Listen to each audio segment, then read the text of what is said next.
नमस्कार, India TV digital पर आप सभी का स्वागत है। मैं हूं हर्षवर्धन पांडे। आज भारतीय जनता पार्टी की 41वीं स्थापना दिवस है।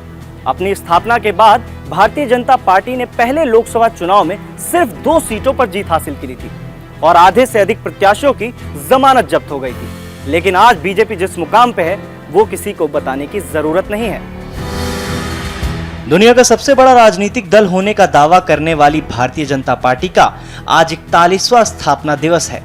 41 साल पहले आज ही के दिन यानी 6 अप्रैल 1980 को अटल बिहारी वाजपेयी तथा लालकृष्ण आडवाणी ने भारतीय जनता पार्टी की स्थापना की थी। अटल बिहारी वाजपेयी संस्थापक अध्यक्ष थे।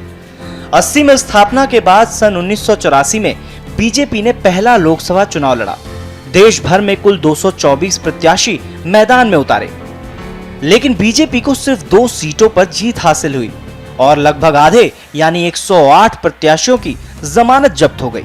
लेकिन बीजेपी ने हार नहीं मानी और 1979 का चुनाव और मजबूत होकर लड़ा। उसका फायदा भी हुआ। 1979 में बीजेपी ने 225 प्रत्याशी उतारे थे, जिसमें से 85 सीटों पर जीत मिली।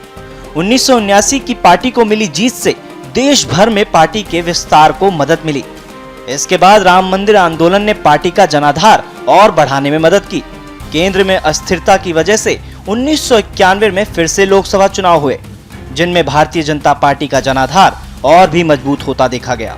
1991 के लोकसभा चुनाव में भारतीय जनता पार्टी ने पूरे देश में पहले के मुकाबले 2 गुने से भी ज्यादा यानी 468 प्रत्याशी मैदान में उतार दिए। 1991 में भाजपा को 120 सीटों पर जीत मिली थी और देश भर में उसका वोट शेयर 20.11% तक पहुंच गया था। देश भर में पार्टी का विस्तार होने लगा था और 1996 के लोकसभा चुनाव के बाद भारतीय जनता पार्टी एक बड़ा दल बनकर सामने आई और अटल बिहारी वाजपेयी के नेतृत्व में सरकार भी बन गई। हालांकि ये सरकार केवल 13 दिन चली। बीजेपी की सरकार गिरने के बाद कांग्रेस ने अन्य दलों के साथ गठबंधन संयुक्त मोर्चा के साथ मिलकर सरकार बनाई, लेकिन वो भी ज्यादा दिन तक नहीं चली और 1998 में फिर से चुनाव कराने पड़े। 1998 के लोकसभा चुनाव तक भारतीय जनता पार्टी को समझ आ चुका था कि क्षेत्रीय दलों के बिना सरकार बनाना संभव नहीं है। शायद यही वजह है कि उस समय भाजपा ने कई क्षेत्रीय दलों के साथ गठबंधन किया और खुद 388 सीटों पर ही चुनाव लड़ा। बाकी सीटें सहयोगी क्षेत्रीय दलों के लिए छोड़ दी। बीजेपी की यह रणनीति काम कर गई और पार्टी को 182 सीटों पर जीत मिली, साथ में सरकार भी बन गई। हालांकि वह सरकार भी 1 साल में विश्वास मत से हार गई और देश को फिर से चुनाव का सामना करना पड़ा। लेकिन भारतीय जनता पार्टी 1998 के चुनाव से सीख चुकी थी कि कैसे जीतना है और सरकार कैसे बनानी है, और इसी रणनीति को पार्टी ने 1999 में हुए लोकसभा चुनाव में भी अपनाया। 1999 के लोकसभा चुनाव में 182 सीटें मिली और वोट शेयर 23.75% तक पहुंच गया।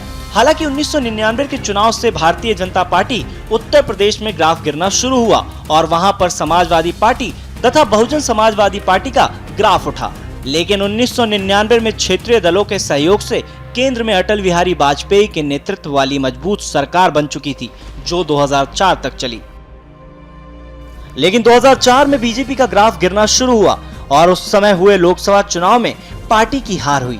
देश भर में भाजपा को सिर्फ 138 सीटें मिली। 2009 के चुनाव में तो इससे भी बुरा हाल हुआ और पार्टी 116 सीटों के आंकड़े पर सिमट गई। लेकिन 2009 के बाद भाजपा में मोदी युग की शुरुआत होती है और 2014 में भाजपा नरेंद्र मोदी के चेहरे के साथ लोकसभा चुनाव में उतरने का फैसला लेती है, जिसका फायदा भाजपा को 2014 के लोकसभा चुनाव में मिलता है और अकेले दम पे भाजपा 282 सीटों पर जीत हासिल करती है। 1984 के लोकसभा चुनाव के बाद ऐसा पहली बार हुआ था कि किसी एक दल को पूर्ण बहुमत मिला हो। 2014 में भाजपा का वोट शेयर भी बढ़कर 31.34% तक पहुंच गया था। 2014 के लोकसभा चुनाव में मोदी लहर इतनी प्रचंड थी कि कांग्रेस पार्टी पहली बार दहाई के आंकड़े में खिसक गई। कांग्रेस को 2014 में सिर्फ 44 सीटों पर जीत मिली थी, जबकि उसने 464 सीटों पर प्रत्याशित घोषित किए थे।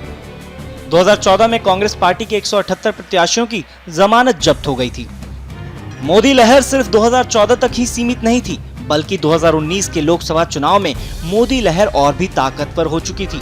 2019 लोकसभा चुनाव में भाजपा ने 303 सीटों पर जीत प्राप्त की है पार्टी ने 436 सीटों पर अपने प्रत्याशी उतारे थे।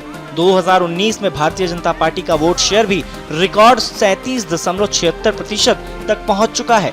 जबकि कांग्रेस की बात करें तो 2019 के लोकसभा चुनाव में भी उसका प्रदर्शन निराशाजनक रहा और सिर्फ 52 सीटों पर ही जीत मिल सकी है।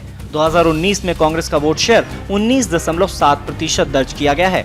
ये मात्र केवल एक संयोग ही है कि 1984 के लोकसभा चुनाव में जिस भारतीय जनता पार्टी को सिर्फ 2 सीटों पर जीत मिली थी और उसके विरोधी कांग्रेस पार्टी के सिर्फ 2 प्रत्याशियों की जमानत जब्त हुई थी।